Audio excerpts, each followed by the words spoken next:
Bab 25. Apa arti cinta? Saat mobil Indria memasuki pintu gerbang, pada saat itu juga ada Firman sudah menunggu sambil tersenyum manis. Apaan sih senyum-senyum begitu? Batin Yongki kesal. Yongki memang sengaja menutup kaca jendela dari luar. Pasti Firman mengira jika Indria datang seorang diri, sebab memang tidak terlihat. Indria, jadi setiap pagi kalian selalu seperti ini, ucap Yongki kesal. Hanya sebatas menyapa saja, apa yang salah? Tanya Indria heran. Tapi kamu istriku, mana pantas dia menunggu kamu di sini, sergah Yongki. Mungkin hanya kebetulan, dan kamu suamiku. Mana pantas kamu memiliki banyak kekasih. Aku keluar dulu. Assalamualaikum. Balas Indria langsung keluar dari mobil. Indria tidak habis pikir. Suaminya itu kadang bisa melambungkan hatinya ke awan, tetapi dalam sekejap juga bisa menjatuhkan alias nyungsep ke selokan. Assalamualaikum. Tumben Pak Firman baru datang, sapa Indria. Waalaikumsalam. Tadi ada urusan di sekolah Zahra. Mari kita ke kantor bersama, ajak Firman ramah sambil melirik ke mobil Indria. Sebab tidak diperkirakan. Ada urusan di sekolah Zahra. Mari kita ke kantor bersama, ajak Firman ramah sambil melirik ke mobil Indria. Sebab tidak diparkirkan. Iya, jawab Indria. Yongki semakin kesal karena Indria dan Firman yang jalan bersama. Dia pun langsung keluar dan menyusul sang istri. Indria, panggil Yongki dengan wajah agak kikuk. Indria menoleh ke belakang dan kaget jika suaminya mau keluar dari mobil. Dia sempat mengira jika tadi sepanjang perjalanan suaminya itu menutup rapat kaca jendela agar tidak diketahui oleh orang lain soal kebersamaan mereka. Ada apa, Mas? Biarkan Firman berangkat duluan saja. Aku mau bicara sesuatu padamu penting, jawab Yongki. Indria menoleh ke Firman, dan lelaki yang lebih dewasa dari suaminya itu langsung menunduk dan pergi. Ada apa, Mas? Aku sedang terburu-buru, tanya Indria penasaran. Nanti siang kita ke rumah Abah dan Umi, jawab Yongki. Kalau ini kan sudah kita bicarakan kemarin, aku pergi duluan. Sela Indria kesal merasa dikerjai. Tunggu, pekik Yongki. Ada apa lagi? Tanya Indria kesal. Kamu lupa memakai kacamata, balas Yongki. Indria ternganga. Dia menghiraukan suaminya yang aneh dan segera berjalan lebih cepat agar tidak terlambat. Dia ini kenapa sih? Membuang waktuku saja, gumam Indria. Yongki terus menatap sang istri. Dia baru ngeh jika ternyata istrinya memiliki bodi yang bagus dari belakang. Meski memakai gamis yang panjang dan juga jilbab panjang, tetapi tetap saja anggun dan mempesona dari belakang. Dulu aku terlalu meninggikan penampilan seksi Sinta. Tetapi siapa sangka jika istriku memiliki aura dan juga pesona tanpa memamerkan tubuh dan wajahnya. Apakah yang dikatakan oleh Miftah itu benar? Batin Yongki. Begitu Indria sudah tidak terlihat, barulah Yongki masuk ke mobil dan pergi. Tetapi di tengah perjalanan, dia mendapat telepon dari Sinta dan meminta dia untuk menyusulnya di salon. Kenapa minta disusul? Kan sudah punya mobil. Mobilnya aku servis di bengkel. Buruan kemari, aku sudah keburu lapar. Yongki akhirnya memutar arah dan menuju ke salon langganan Sinta. Kemudian Sinta keluar dari pintu salon. Sangat cantik dan begitu seksi. Karena habis perawatan. Yongki tersenyum senang, rasanya memang sulit jika harus melepaskan Sinta yang sudah lama bersamanya. Cantik tidak? Goda Sinta. Iya, cantik, jawab Yongki tersipu. Kok bawa mobil istrimu? Tanya Sinta agak kesal. Tidak apa-apa, yuk buruan kita sarapan. Aku lapar sekali, kalau belum makan nasi. Sela Yongki. Kamu tidak tanya gitu kenapa hari ini aku perawatan cantik? Gumam Sinta penuh harap. Memangnya kenapa? Bukannya setiap saat kamu selalu cantik? Tanya Yongki kurang peka. Nah kan, kamu lupa deh. Malam ini aku ulang tahun. Pokoknya harus lamar aku. Jawab Sinta cemberut. Oh iya, mana mungkin aku lupa. Balas Yongki. Setelah sampai di restoran, Yongki merasa kurang begitu berselera. Dia terbiasa memakan masakan sang istri. Kenapa malah bengong? Katanya tadi lapar. Tanya Sinta. Ah iya, jawab Yongki mulai memakan. Kamu sudah menyiapkan kejutan apa untukku? Aku mau yang so sweet seperti teman-teman yang lain. Pinta Sinta manja. Iya, tenang saja, jawab Yongki. Yongki bukannya merasa senang, tetapi malah frustasi. Dia segera menghabiskan makanannya dan mengantarkan Sinta pulang dengan alasan ada pekerjaan penting.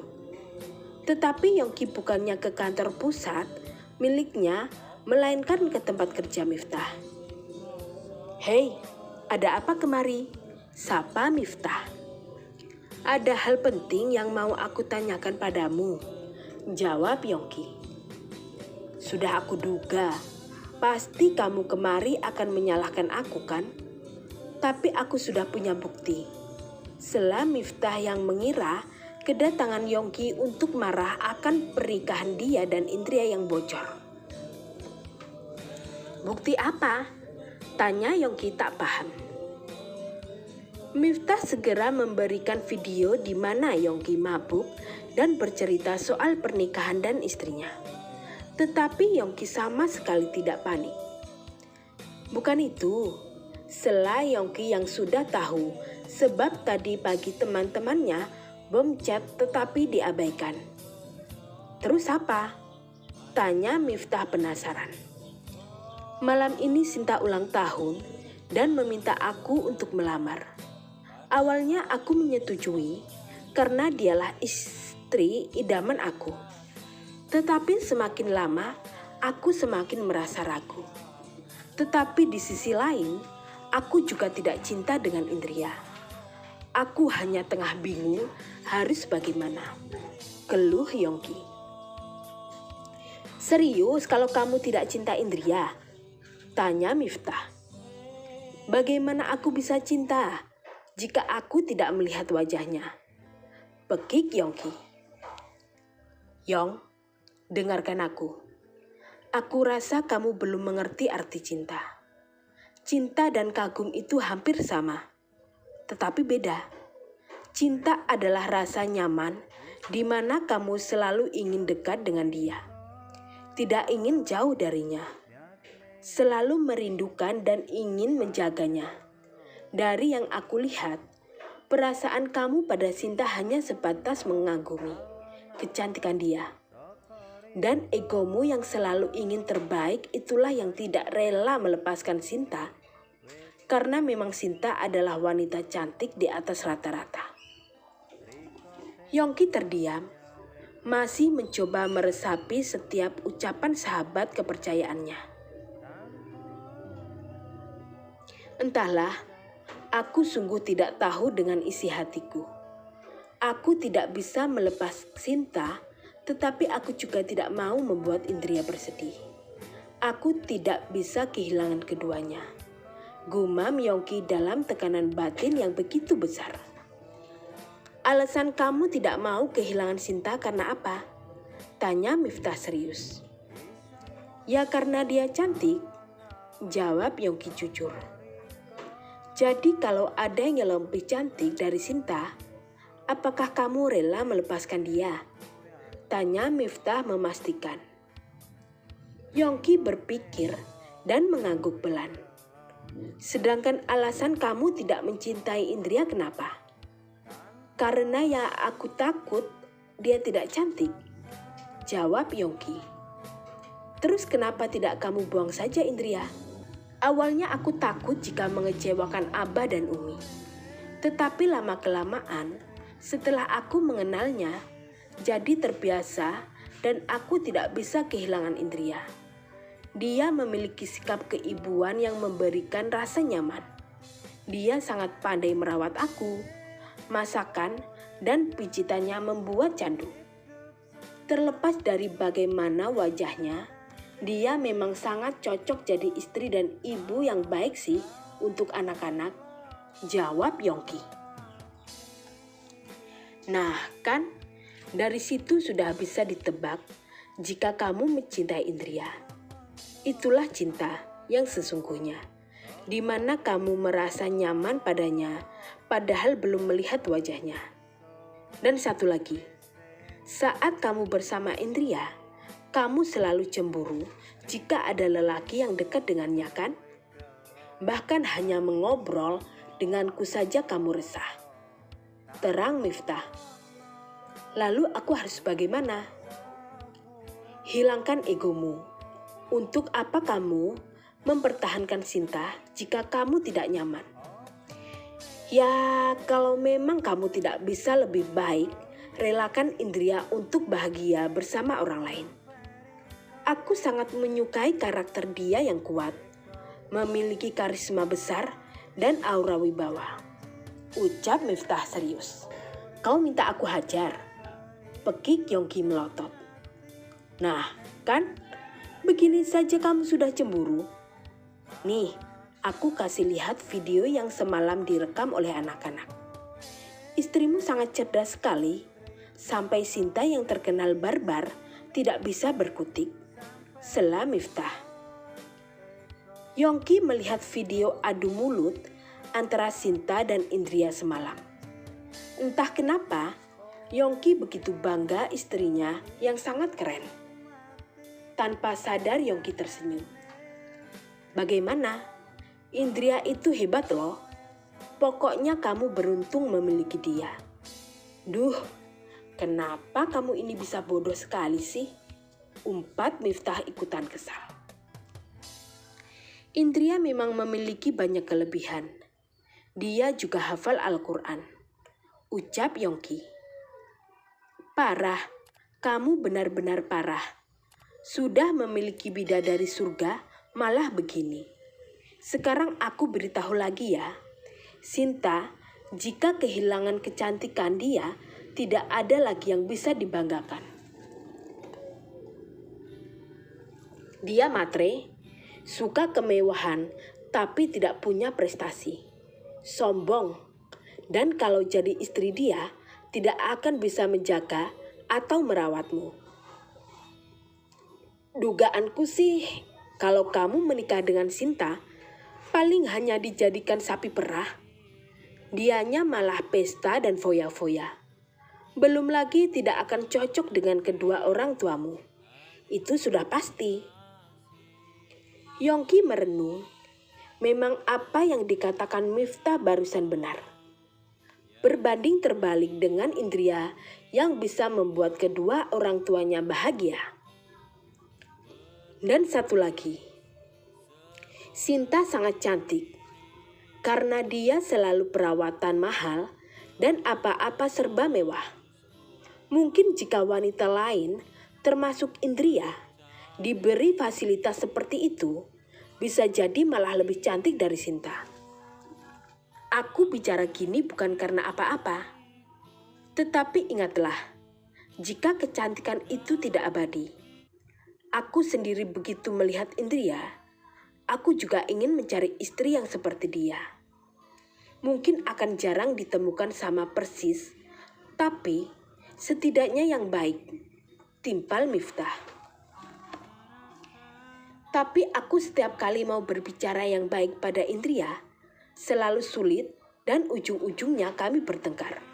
Keluh Yongki. Aku sangat tahu kamu yang gengsian ini. Tetapi jika tidak dirubah, kamu sendiri yang kelak akan menyesal.